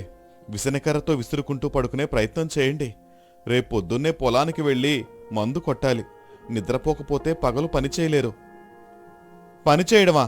ఈ ఒక్కపోతలో రాత్రంతా మెలకుగా ఉండి రేపొద్దున్నే పొలంలో ఎలా పనిచేస్తాం అనుకుంటున్నావు నాన్న? మా వల్ల కాదు. ఆ రాత్రంతా ఆ కుటుంబం నిద్రపోలేక ఉక్కపోతతో, దోమల కాట్లతో నరకం అనుభవించింది. మరుసటి రోజు ఉదయం మండుటెండ. రామయ్య పొలంలో ఒంటరిగా పురుగుల మందు స్ప్రే చేస్తూ విపరీతంగా కష్టపడుతున్నాడు. అతని చొక్కా మొత్తం చెమటతో తడిచిపోయింది. కాని అతని కొడుకులు రవి, సూరి మాత్రం పొలం గట్టునున్న ఒక పెద్ద వేప చెట్టు కింద చల్లటి గాలికి గుర్రు పెట్టి నిద్రపోతున్నారు. రాత్రి కంటి నిండా నిద్ర లేకపోవడంతో యవ్వనంలో ఉన్న ఆ కొడుకుల దేహాలు పగలు పనిచేయటానికి సహకరించలేదు. తండ్రి ఎండలో కాలిపోతూ కష్టపడుతుంటే కొడుకులు మాత్రం చెట్టు నీడన నిద్రలోకి జారుకున్నారు. పైరు ఎండిపోతుంది. చీడపీడలు పట్టి పైరంతా నాశనమవుతుంది. కాని వాళ్లకు మాత్రం నిద్రే లోకమైంది. రామయ్య మందు డబ్బా కింద పెట్టి ఆయాసపడుతూ కొడుకుల దగ్గరికొస్తాడు. వాళ్లను నిద్రలేపుతాడు. ఒరే రవి, సూరి, లేవండ్రా. సమయం చూశారా? మధ్యాహ్నం 12 అవుతుంది. మందు కొట్టాల్సిన పైరు మాడిపోతుంది. నేను ఒక్కడనే ఎంతని పని చేయగలనరా? కొంచెం సాయం పట్టండి నాయనా. సూరి బద్ధకంగా కళ్ళు నులుముకుంటూ లేచి, ఏంటన్నా నా ప్రాణం తీస్తున్నావు? రాత్రి ఆ ఒక్కపోతకి ఒక్క నిమిషం కూడా కంటి మీద కునుకులేదు. ఇప్పుడు ఈ చెట్టు కింద చల్లగా గాలి తగులుతుంటే కాస్త నిద్ర పట్టింది, అప్పుడే లేపేశావు. అవును నాన్న, రాత్రి నిద్రపోకపోతే పగల్లా పని చేయగలం. నీకంటే వయసు అయిపోయింది, నీకెలాగో నిద్ర పట్టదు. మాకు అలా కాదు కదా. ఇంకో గంట పడుకున్నప్పుడు వస్తాంలే. ఇద్దరూ మళ్ళీ పడుకుంటారు. రామయ్య కళ్ళల్లో నీళ్లు తిరుగుతాయి. అప్పుడు తనలో తాను, పంట చేతికి రాకపోతే అప్పులోల పాలైపోతాం. వీళ్లకు రాత్రి నిద్ర లేదు కాబట్టే పగలలా బద్దకిస్తున్నారు. వీళ్లకు రాత్రిపూట చల్లగా నిద్ర పట్టేలా నేనేదైనా చెయ్యాలి. ఆ కరెంటు వాళ్ల మీద ఆధారపడితే లాభం లేదు. సాయంత్రం అవుతుంది. రామయ్య పొలం నుండి తిన్నగా ఇంటికి రాకుండా ఊరి చివర ఉన్న ఒక పాత సామాన్ల దుకాణానికి వెళ్తాడు. అక్కడొక పాత సైకిల్ ఫ్రేమ్, కొన్ని వెదురు బొంగులు, ఒక పెద్ద డ్రమ్ము, అలాగే కొన్ని వట్టివెళ్ల చాపలు కొనుక్కొని ఆటోలో ఇంటికొస్తాడు. తమకు నిద్రలేదని కొడుకులు పొలంలో పడుకుంటే వాళ్ల నిద్ర కోసం ఒక తండ్రి మెదడు పదునెక్కింది. డాబా పైన ఎండవేడికి కాలిపోతున్న ఆ కాంక్రీటు నేల మీద రామయ్య ఒక వింతైన యంత్రాన్ని తయారు చేయటం మొదలుపెట్టాడు. రామయ్య డాబా పైన వెదురు బొంగులతో ఒక గుడారం లాంటిది కడతాడు. ఆ గుడారం చుట్టూ వట్టివెళ్ల చాపలను కడతాడు. గుడారం పైన ఒక చిన్న నీళ్ల డ్రమ్ము పెట్టి ఆ నీళ్లు చుక్కలు చుక్కలుగా వట్టివేళ్ల మీద పడేలా సన్నటి పైపులు అమరుస్తాడు. ఇప్పుడు ఆ వట్టివేళ్లు తడిసి ఉంటాయి. గుడారం ఒక వైపున పాత సైకిల్ ఫ్రేమ్ని బిగిస్తాడు. దాని వెనుక చక్రానికి ఒక పెద్ద టేబుల్ ఫ్యాన్ రెక్కలను వెల్డింగ్ చేసి అమరుస్తాడు. ఎవరైనా సైకిల్ పెడల్ తొక్కుతుంటే ఆ ఫ్యాన్ రెక్కలు వేగంగా తిరిగి బయట ఉన్న గాలిని ఆ తడిచిన వట్టివేళ్ల గుండా లోపలికి పంపుతాయి. అది అచ్చం ఏసీలాగా పనిచేస్తుంది. ఈ వింత యంత్రం పేరు సైకిల్ ఏసీ. రాత్రి 9 గంటలు. మళ్లీ కరెంటు పోతుంది. ఇంట్లో ఉక్కపోత మొదలవుతుంది. రవి, సూరి విసుక్కుంటూ ఉంటారు. అప్పుడు రామయ్య లోపలికొచ్చే వాళ్లతో, రవి, సూరి, మీరిలా డాబా పైకి రండిరా. మీకోసం ఒక చల్లటి ఏసీ రూమ్ తయారు చేశాను. అందరూ ఆశ్చర్యంగా డాబాపైకి వెళ్తారు. అక్కడ ఆ గుడారం, ఆ సైకిల్ యంత్రం చూసి ఆశ్చర్యపోతారు. ఏంటన్నా ఇది? ఏదో సర్కస్ టెంట్లా ఉంది. ఇది నేను తయారు చేసిన సైకిల్ ఏసీ. ఈ వట్టివేళ్ల చాపలు తడిసున్నాయి. ఆ గుడారం లోపల ఇద్దరికీ మంచం వేశాను. వెళ్ళి పడుకోండి. ఈ సైకిల్ నేను తొక్కుతాను. ఆ ఫ్యాన్ తిరిగితే లోపలికి ఎంత చల్లటి గాలి వస్తుందో మీరే చూడండి. రవి, సూరి రామయ్య మాట విని లోపలికి వెళ్లి ఆ మంచాలపై పడుకుంటారు. రామయ్య సైకిల్ పెడల్ తొక్కటం మొదలు పెడతాడు. ఫ్యాన్ రెక్కలు తిరుగుతాయి. తడిచిన వెట్టివేళ్ల గుండా చల్లటి కమ్మటి సువాసనతో కూడిన గాలి లోపలికొస్తుంది. ఉక్కపోత మాయమవుతుంది. ఆహా నాన్న, అద్భుతం! ఇది నిజంగా ఏసీలాగే ఉంది. చాలా చల్లగా ఉంది. కరెంటు లేకపోయినా ఇంత ప్రశాంతంగా ఉందేంటి? సరే, మీరిక ప్రశాంతంగా నిద్రపోండి. రేపొద్దున్న పొలంలో చాలా పనుంది. కొద్ది నిమిషాల్లోనే ఆ చల్లటి గాలికి రవి, సూరి గాఢ నిద్రలోకి జారుకుంటారు. కరెంటు రాదు. సమయం రాత్రి 1 గంట అవుతుంది. 2 గంటలవుతుంది. 3 గంటలు అవుతుంది. రాత్రి 3 గంటల సమయం. కిర్రు కిర్రు అని సైకిల్ చక్రం తిరుగుతున్న శబ్దం వస్తూనే ఉంటుంది. అది విని రవికి ఒక్కసారిగా మెలకువ వస్తుంది. తాను మంచంపై నుంచి లేచి మంచినీళ్లు తాగటానికి పక్కకి తిరుగుతాడు. గుడారం బయట నుండి వస్తున్న శబ్దం వైపు చూస్తాడు. అక్కడ ఆ దృశ్యం చూసి వణికిపోతాడు. ఆ దృశ్యం అతని గుండెను పిండేసింది. తన పిల్లలు సుఖంగా నిద్రపోవాలని ఒక తండ్రి తన నిద్రను, ప్రాణాన్ని ఎలా పణంగా పెడతాడో అతనికి అప్పుడర్థమైంది. రామయ్య ఇంకా సైకిల్ తొక్కుతూనే ఉన్నాడు. అతని ఒళ్లంతా చెమటలతో తడిచిపోయి కారిపోతుంది. కాళ్లు నొప్పులతో వణుకుతున్నాయి. ఆయాసంతో రొప్పుతున్నాడు. కాని ఆపకుండా సైకిల్ తొక్కుతూనే ఉన్నాడు. పక్కనే తల్లి సీత ఏడుస్తూ రామయ్య చెమట తుడుస్తోంది. అయ్యా, చాలు ఆపండి. రాత్రి 10 గంటల నుండి అలా తొక్కుతూనే ఉన్నారు. మీ కాళ్లు వాచిపోయాయి. వాళ్లను నిద్రలేపుతాను. వాళ్లు కొద్దిసేపు తొక్కుతారు. వద్దే, వాళ్ళు పాపం పగలు ఎండలో పనిచేయాలి కదా. ఇప్పుడే కదా చల్లగా నిద్రపోయారు. వాళ్ళని లేపొద్దు. నా ప్రాణం ఉన్నంత వరకు వీళ్లకు ఎలాంటి కష్టం రానివ్వనే. ఆ మాటలు విన్న రవికి ఒక్కసారిగా గుండె బద్దలవుతుంది. కళ్లల్లో నుండి గలగల కన్నీళ్లు రాలుతాయి. వెంటనే లేచి పక్కన్నే ఉన్న తమ్ముడు సూరిని గట్టిగా కుదిపి లేపుతాడు. సూరి ఆ దృశ్యం చూసి షాక్ అవుతాడు. ఇద్దరూ పరిగెత్తుకుంటూ వెళ్లి రామయ్య కళ్ళు పట్టుకుంటారు. నానా ఏంటి నాన్న ఇది? మా కోసం రాత్రంతా నిద్రపోకుండా ఈ సైకిల్ తొక్కుతూనే ఉన్నావా? నీకేవేనైతే మేం బతికుండే ఏం లాభం నాన్న? మమ్మల్ని క్షమించండి నాన్న. పగలు మేం బద్ధకంగా చెట్టు కింద పడుకుంటే మా కోసం నువ్వు రాత్రంతా ఇలా ప్రాణాలు కరిగించి మాకు చల్లదనాన్ని ఇస్తున్నావా? ఎంత స్వార్థపరులం నాన్న మేము. దిగు నాన్న, నువ్వు కిందకి దిగు. రవి బలవంతంగా తండ్రిని దించి ఆయన్ను ఆ మంచం మీద పడుకోబెడతాడు. సూరి వెళ్లి సైకిల్ ఎక్కి పెడల్ తొక్కటం మొదలు పెడతాడు.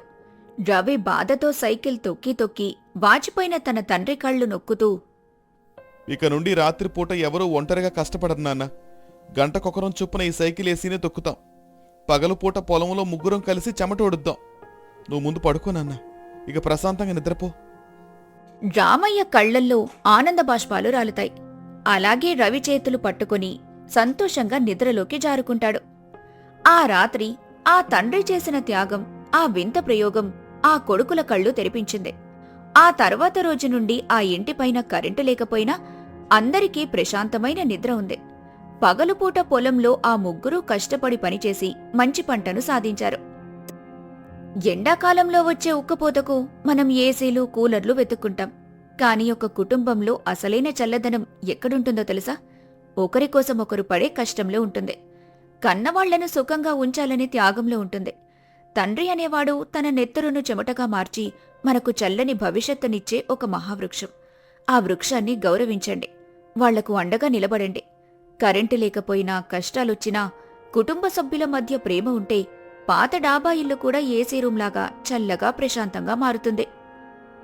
ఈ కథ మీ మనసుకు హత్తుకుంటే ఖచ్చితంగా ఈ వీడియోని లైక్ చేయండి. మీ నాన్నగారితో ఉన్న మీ అనుబంధాన్ని కామెంట్స్లో పంచుకోండి.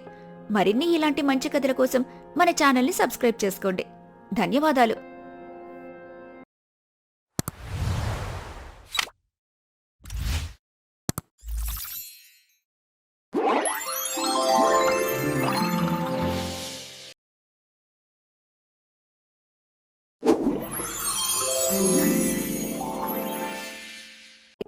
ఒక కార్పొరేట్ ఆసుపత్రిలోని ఐసీయూ గది ముందు ఆపరేషన్ చేయాల్సిన డాక్టర్ తన చేతిలో ఒక ఆపరేషన్కి అయ్యే ఖర్చు తాలూకు మెడికల్ బిల్ పట్టుకుని ఉంటాడు.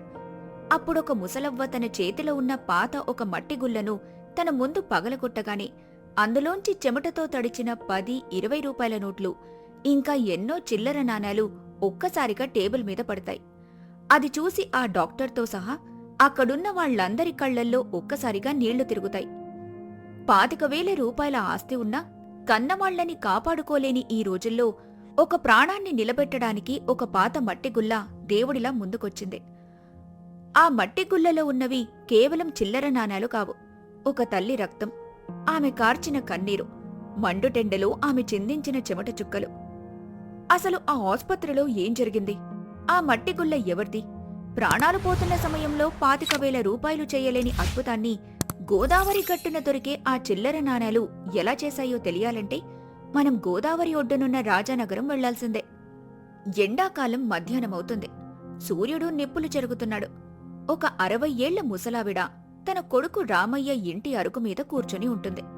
ఆమెకు చాలా ఆకలిగా ఉండటంతో ఇంట్లోకి వెళ్లి పళ్లెంలో కొద్దిగా అన్నం పెట్టుకుని వచ్చి మళ్లీ ఆ అరుగుపై కూర్చుంటుంది. ఆమె పేరు పార్వతమ్మ. భర్త పోయిన తర్వాత తన కొడుకు రామయ్యే లోకంగా బతికింది. వాడికి పెళ్లి చేసి ఇంటి బాధ్యతలు కోడలు చేతిలో పెట్టింది. కాని కాలం మారింది. ఆ కోడలు కంటికి ఇప్పుడు పార్వతమ్మ ఒక మనిషిలా కాదు, ఒక భారంగా కనిపించటం మొదలైంది. పార్వతమ్మ అన్నం కలిపి నోట్లో ముద్ద పెట్టుకోబోతుండగా తన కోడలు సుజాత విసుక్కుంటూ అక్కడికొచ్చి తన చేతిలో ఉన్న చీపురును నేలకేసి కొడుతూ గట్టిగా అరుస్తూ, చిచి, ఇదేం కర్మర దేవుడా! ఇంట్లో తిని కూర్చోడానికి పనికి మాలిన వాళ్లంతా తయారయ్యారు. ఏమే ముసల్దానా, పొద్దున్నే ఒకసారి తిన్నావు కదా, మళ్ళీ ఇప్పుడు అన్నం ఎందుకు పెట్టుకున్నావు? నీకు నెల నెల బీపీ, షుగరు, మందులకయ్యే ఖర్చు చాలదన్నట్టు ఇప్పుడు ఈ తిండి దండకొకటి. నువ్వు ఇంట్లో ఉంటే మాకు దరిద్రం పట్టుకునేలా ఉంది. ఆ మాటలకు పార్వతమ్మ భయపడుతూ చేతిలో ఉన్న ముద్దను అలాగే ఆపేస్తుంది. అప్పుడే కొడుకు రామయ్య అక్కడికొస్తాడు. తల్లిని కోడలు తిడుతున్నా అతను ఏమీ మాట్లాడకుండా తలదించుకుని అక్కడే బొమ్మలా నిలబడతాడు. అలా అనకే తల్లి, మధ్యాహ్నం మందులు వేసుకునే సమయం అయిందని కొంచెం ఆకలి వేస్తే ఒక ముద్ద పెట్టుకున్నాను. కడుపులో ముద్ద పడకుండా మందులు వేసుకుంటే మైకమొచ్చి పడిపోతానని డాక్టర్ చెప్పాడు కదా. అయినా నా కొడుకు సంపాదనలు నాకంటూ ఒక ముద్ద తినే హక్కు కూడా లేదా సుజాత? ఒరే రాము, నీ భార్య నన్ను అంతలేసి మాటలంటుంటే ఒక్కసారి కూడా మాట్లాడవేంట్రా? ఏం మాట్లాడతాడు? సంపాదించింది ఆయనే, కాని కష్టపడేది నేను. ఇదిగో మీకిదే చివరిసారి చెప్పడం. ఈ ముసల్ది ఇక ఇంట్లో ఉంటే నేనొక్క క్షణం కూడా ఇక్కడుండలేను. ఈ క్షణమే ఆవిడ ఇంట్లోంచి వెళ్ళిపోవాలి. లేదంటే నేను పిల్లోని తీసుకుని నా పుట్టింటికి వెళ్ళిపోతాను, జాగ్రత్త. రామయ్య భార్యకు భయపడి పిరికివాడు. అతను నిస్సహాయంగా కన్నీళ్లతో తల్లివైపు చూస్తూ, అమ్మా దయచేసి వెళ్ళిపో అమ్మా. అది వెళ్ళిపోతే నా కాపురం కూలిపోతుంది. అయినా నీ వయసు వచ్చిన వాళ్ళు ఏ గుడి మెట్ల మీదైనా బతికేయొచ్చు. నన్ను క్షమించమ్మా, ఈ విషయంలో నేనేం చేయలేను. దయచేసి వెంటనే ఇక్కడి నుంచి వెళ్ళిపో. ఆ మాట వినగానే పార్వతమ్మ గుండె ముక్కలవుతుంది. తాను వెళ్ళిపోతూ ఉండగా తన 5 ఏళ్ల మనవడు కోటి పరిగెత్తుకుంటూ వచ్చి అడ్డుపడి తనని నానమ్మ వెళ్ళొద్దు అని ఏడుస్తూ ఉంటాడు. సుజాత వాణ్ణి లాక్కెళ్లి ఇంటి లోపల పడేసి తలుపు వేస్తుంది. ఏ గత్యంతరమూ లేక పార్వతమ్మ ఏడుస్తూ కట్టుబట్టలతో ఆ ఎండలో ఇల్లు విడిచి బయటకొస్తుంది. మిట్ట మధ్యాహ్నం సమయం. కాళ్లు కాలుతున్నా సరే రోడ్డు మీద చెప్పులు లేకుండా పార్వతమ్మ నడుచుకుంటూ వెళ్తోంది. ఆమె అడుగులు నేరుగా గోదావరి నది వైపు పడుతున్నాయి. గోదావరి వంతెన మీద నిలబడి కింద ఉధృతంగా ప్రవహిస్తున్న నీటివైపు చూస్తూ తన మనసులో ఇలా అనుకుంటుంది. కన్న కొడుకే వద్దనుకున్న ఈ ప్రాణం ఇంకెవరి కోసం బతకాలి? ఈ గోదావరిలోకి దూకి నా ప్రాణాలు వదిలేస్తాను. నా బాధలన్నీ తీరిపోతాయి అని అనుకుంది పార్వతమ్మ. ఒక అడుగు ముందుకు వేసింది.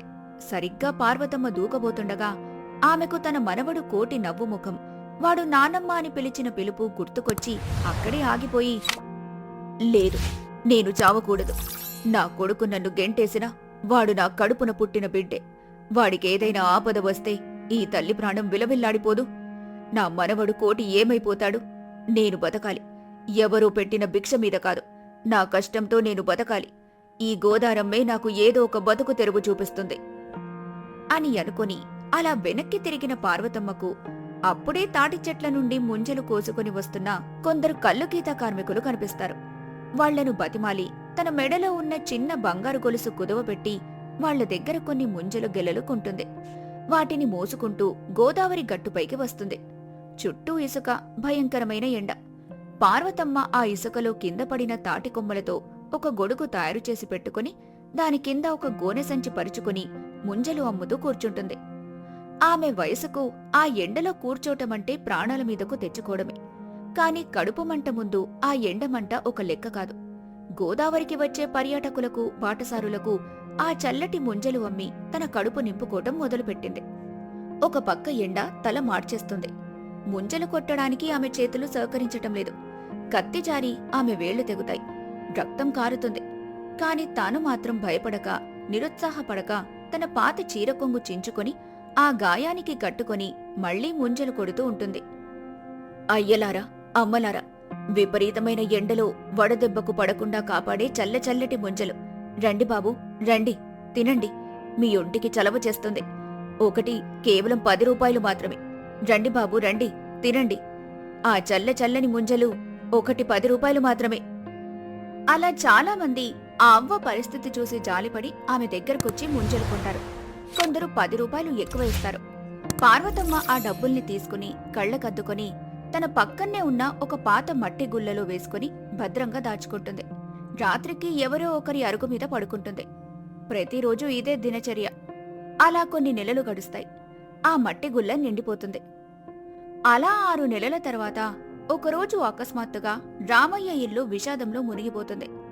మనవడు కోటికి ఏదో తెలియని తీవ్రమైన వ్యాధి వచ్చి మంచన పడతాడు. వాడి పరిస్థితి చాలా విషమంగా ఉంటుంది. ఊర్లో ఏ డాక్టర్కి చూపించినా పిల్లవాడికి ఏమైందో వారికి అంతు చిక్కదు. దాంతో రామయ్య, సుజాత పిల్లోణ్ణి టౌన్లో ఉన్న పెద్ద కార్పొరేట్ ఆసుపత్రికి తీసుకెళ్తారు. మనిషి ఆకారం ఎంత గొప్పదైనా కాలం దాన్ని క్షణాల్లో నీలమట్టం చేస్తుంది. మొన్నటి వరకు అత్తగారిని తిండి దండగాని గెంటేసిన ఆ కోడలు సుజాత ఇప్పుడు తన కొడుకు ప్రాణాలు దక్కించుకోవడానికి ఆసుపత్రిలో ఏడుస్తూ కూర్చుంది. అప్పుడే ఆసుపత్రిలో డాక్టర్ వచ్చి పిల్లాడిని పరీక్షించి రామయ్యతో మాట్లాడుతూ, బాబు, కండిషన్ చాలా క్రిటికల్గా ఉంది. రక్త కణాలు పూర్తిగా పడిపోయాయి. అర్జెంటుగా రక్తం ఎక్కించాలి.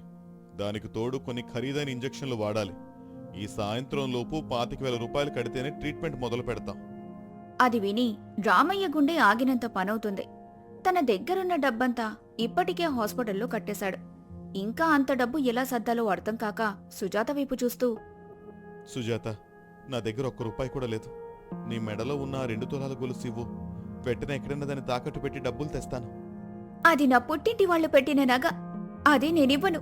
కావాలంటే మీ స్నేహితుల్ని ఎవరైనా అప్పుగా అడగండి. రామయ్య తెలిసిన వాళ్లందరికీ ఫోన్లు చేస్తాడు. ఎవ్వరూ ఒక్క రూపాయి కూడా సాయం చేయరు. డాక్టర్లు సమయం అయిపోతుందని హెచ్చరిస్తారు.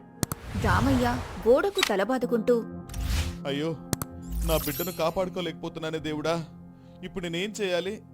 నువ్వే ఏదో ఒక దారి చూపించు అని బోరున ఏడుస్తాడు. సరిగ్గా అప్పుడే గోదావరి గట్టునున్న పార్వతమ్మకు ఊర్లో తెలిసిన ఒకరి ద్వారా మనవడి పరిస్థితి తెలుస్తుంది. ఉన్నట్టుండి ఆమె గుండె ఒక్కసారిగా కకావికలమవుతుంది. ఇక వెనక ముందు ఆలోచించకుండా తన మట్టి గుల్ల తీసుకుని చెప్పులు కూడా లేకుండా మండుటెండలో పరుగున ఆస్పత్రికి వస్తుంది. ఆస్పత్రి ఐసీయూ బయట ఏడుస్తున్న కొడుకును చూసి తన దగ్గరకొచ్చి, ఓరేయ్ రాము, ఏమైందిరా నా కన్న తండ్రికి? నా కోటిగాడు ఎక్కడున్నాడు? తల్లిని చూడగానే రామయ్య ఆమె కాళ్లమీద పడి గట్టిగా ఏడుస్తూ, నన్ను క్షమించమ్మా. నా బిడ్డ ప్రాణాలు పోయేలా ఉన్నాయి. డాక్టర్లు 25,000 రూపాయలు అడుగుతున్నారు. నా దగ్గర చిల్లి కావలేదు. పెళ్ళాం చెప్పుడు మాటలు విని పిరికితనంతో నా కళ్ళు మూసుకుపోయి గుడ్డిగా నేను గెంటేసిన ఈ పాపాత్ముడికి దేవుడు సరైన శిక్ష వేశాడమ్మా. పార్వతమ్మ వెంటనే తన చీర కొంగులో దాచుకున్న ఆ బరువైన మట్టి గుల్లను తీసి డాక్టర్ టేబుల్ మీద పెడుతుంది. దాన్ని పగలగొడుతుంది. అందులో నుండి 1,000 రూపాయల నాణేలు, మడతపెట్టిన నోట్లు కుప్పగా పడతాయి. ఆ నోట్లకు ఆమె చేతుల నుండి కారిన రక్తం మరకలు ఉంటాయి. అయ్యా, ఇది నేను గోదారమ్మ ఒడ్డున చెమటోడ్చి సంపాదించిన డబ్బు. ఇందులో 25,000 రూపాయలకు పైనే ఉంటుంది బాబు. ఇది తీసుకోండి. అది తక్కువ పడితే ఇంకో 10 ఏళ్లు నేను మీ ఆస్పత్రిలో ఉచితంగా ఊడిగం చేస్తాను. కాని ఎలాగైనా నా మనవడిని బతికించండి బాబు, మీకు పుణ్యం ఉంటుంది. డాక్టర్ ఆ డబ్బును, వాటిపై ఉన్న ఆమె రక్తం మరకలను చూసి చలించిపోతాడు. వెంటనే ఆపరేషన్ మొదలు పెడతాడు. కొన్ని గంటల తర్వాత ఆపరేషన్ సక్సెస్ అవుతుంది. కోటి ప్రాణాపాయం నుండి బయటపడతాడు. కొద్దిసేపటి తర్వాత కోటి కోలుకుంటాడు. రామయ్య, సుజాత, పార్వతమ్మ వాడి పక్కన నిల్చొని ఉంటారు. సరిగ్గా అప్పుడే సుజాత కళ్ళు ఆ డబ్బు మీద పడతాయి. ఈ ముసల్ది ముంజలమ్మి 25,000 రూపాయలు సంపాదించిందా? అంటే ఇవిడ్ని వదిలేయకూడదు. ఇంటికి తీసుకెళ్లిపోతే ఆ డబ్బు మనకే వస్తుంది అని అనుకుని తన మనసులో ఒక కుటిల ఆలోచన చేస్తుంది. అత్తయ్య, నిన్ను క్షమించు. నేను నిన్ను చాలా అపార్థం చేసుకున్నాను. నువ్వు వెంటనే ఇంటికొచ్చేయ్ అత్తయ్యా. నువ్వు మళ్ళీ ముంజల వ్యాపారం చేసుకో. దానికి నేను సహాయం చేస్తాను. నీ సంపాదన ఇకపై నుంచి నేను చూసుకుంటాను. ఆ మాటల్లో సుజాత అత్యాశను గమనించిన రామయ్య రక్తం మరుగుతుంది. ఇన్నాళ్ళు మౌనంగా ఉన్నవాడు ఒక్కసారిగా అణుబాంబులా పేలుతాడు. సుజాత చెంప పగిలిపోయేలా లాగికొట్టి, ఛీ, నీచురాలా, నోరు ముయ్యవే. ఇన్నాళ్ళు నా కాపురం కూలిపోతుందన్న భయంతో నేనొక పిరికి వాళ్ళ నా కన్న తల్లి అని చూడకుండా ఆమెను నువ్వు ఇంటి నుండి బయట గెంటేస్తుంటే చూస్తూ ఊరుకున్నాను. కానీ ఈరోజు అర్థమైంది నాకు. కాపాడాల్సిన భార్య కష్టకాలంలో తన కన్న కొడుకు ప్రాణాలు కాపాడటానికి మెడలో ఉన్న నగలివ్వడానికి వెనుకడుగు వేసింది. కాని వద్దని గెంటేసిన నా తల్లి తన నెత్తురు ధారపోసి నా బిడ్డను బతికించింది. నువ్వు నా ఇంటికే కాదు సుజాత, ఈ క్షణం నుండి నా మనసులో నుండి కూడా గెంటివేయబడ్డా. డబ్బు వ్యామోహంతో నా తల్లిని అడ్డు పెట్టుకుని వ్యాపారం చేయాలనుకుంటున్నావా? ఇకపై నా తల్లి ముంజలమ్మదు. మహారాణిలా నా ఇంట్లో కాలు మీద కాలేసుకుని కూర్చుంటుంది. ఆమెకు నేను సేవ చేసుకుంటాను. నీకిష్టమైతే ఉండు, లేదంటే ఇప్పుడే నీ పుట్టింటికి వెళ్ళిపో. ఆ దెబ్బతో సుజాతకు తన తప్పు తెలిసి వస్తుంది. డబ్బు కంటే బంధం, ప్రేమ ఎంత గొప్పవో అర్థమై తలదించుకుంటుంది. ఆ ముసలవ్వను భారంగా భావించిన ఆ కోడలికి సరైన శాస్తి జరిగింది. అప్పటి నుండి పార్వతమ్మ ఎండలో కష్టపడకుండా తన మనవడితో ఆడుకుంటూ కొడుకు ఇంట్లో సంతోషంగా జీవించింది. రామయ్య తన తల్లికి ఏ లోటు రాకుండా కంటికి రెప్పలా చూసుకున్నాడు. మిత్రులారా, ఈ కథ మనందరికీ ఒక గొప్ప పాఠం నేర్పుతుంది. కన్నవాళ్లను వృద్ధాప్యంలో తిండి దండగాని అనుకోవడం మహాపాపం. ఏ తల్లిదండ్రులు తమ పిల్లలకు భారం కాలేరు. వాళ్లు మన పునాదులు. వాళ్ళ ఒంట్లో సత్తువ ఉన్నంత వరకు మన కోసం కష్టపడతారు. సత్తువ ఊడికిపోయినా వాళ్ళ ఆశస్సులు మనల్ని కాపాడుతూనే ఉంటాయి. తల్లి ప్రేమ గోదావరి నీరంత స్వచ్ఛమైంది. ఎండాకాలంలో ముంజలంత చల్లనైంది. దయచేసి మీ తల్లిదండ్రుల్ని ప్రేమించండి, గౌరవించండి. ఈ కథ మీ మనసుని తాకినట్టయితే తప్పకుండా ఈ వీడియోని లైక్ చేయండి, మీ మిత్రులకు షేర్ చేయండి. ఇలాంటి గుండెను హత్తుకునే మరిన్ని కథల కోసం మన ఛానల్ని సబ్స్క్రైబ్ చేసుకోండి.